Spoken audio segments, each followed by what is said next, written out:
بھارت میں کالج میں نماز ادا کرتے مسلم طلبہ پر انتہا پسند ہندوؤں کا حملہ، شیعہ جی کے مجسمے کے سامنے گھٹنے ٹیکنے پر مجبور کیا، پولیس خاموش تماشائی بنی رہی۔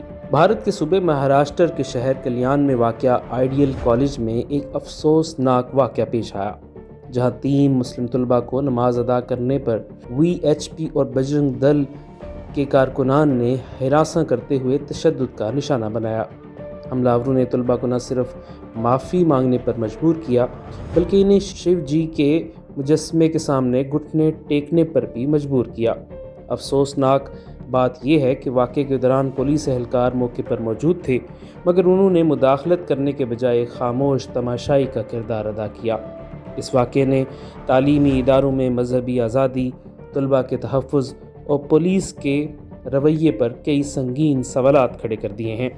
واقعے کی ویڈیوز سوشل میڈیا پر وائرل ہونے کے بعد عوامی حلقوں میں شدید غم و غصہ پایا جا رہا ہے، جبکہ مختلف سماجی تنظیموں نے اس واقعے کی غیر جانبدار تحقیقات کا مطالبہ کیا ہے۔ گزشتہ چند برسوں سے بھارت میں مسلمانوں کے خلاف نفرت، تعصب اور تشدد میں واضح اضافہ دیکھا جا رہا ہے۔ مختلف عالمی اور ملکی اداروں کی رپورٹس اس امر کی مضبوط گواہی دیتی ہیں کہ ہندو انتہا پسند تنظیمیں خصوصاً RSS، VHP اور بجرنگ دل عوامی مقامات، تعلیمی اداروں، کاروباری مراکز، حتیٰ کہ عبادت گاہوں تک مسلمانوں کو نشانہ بنا رہی ہیں۔ بھارت کے مختلف شہروں میں نماز پڑھنے پر پابندیاں، حجاب کے خلاف تحریک، گوشت کے نام پر ہجوم کے ہاتھوں قتل، گھروں اور کاروباروں کی مسماری اور مسلم محلوں کو نشانہ بنانا معمول بنتا جا رہا ہے۔ تعلیمی ادارے جو امن اور برداشت کی علامت ہونے چاہیے، آج خوف اور نفرت کے ماحول میں تبدیل ہو رہے ہیں۔ کئی واقعات میں پولیس اور انتظامیہ نے نہ صرف بروقت کارروائی نہیں کی بلکہ بعض اوقات متاثرین پر ہی مقدمات قائم کر دیے۔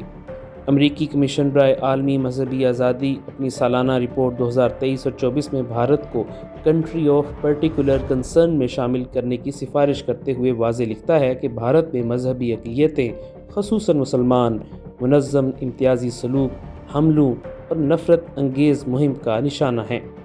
ہیومن رائٹ نے اپنی رپورٹ 2024 میں لکھا ہے کہ بھارت میں اسٹیٹ سینٹنس ڈسکرمنیشن یعنی ریاستی سرپرستی میں تعصب بڑھ رہا ہے اور اقلیتوں کے خلاف تشدد پر قانون نافذ کرنے والے ادارے اکثر خاموش یا بے بس نظر آتے ہیں۔ ایمنسٹی انٹرنیشنل کی رپورٹ کے مطابق بھارت میں موب لنچنگ کے واقعات 2015 کے بعد خطرناک حد تک بڑھ چکے ہیں، جن میں سب سے زیادہ نشانہ مسلمان بنتے ہیں۔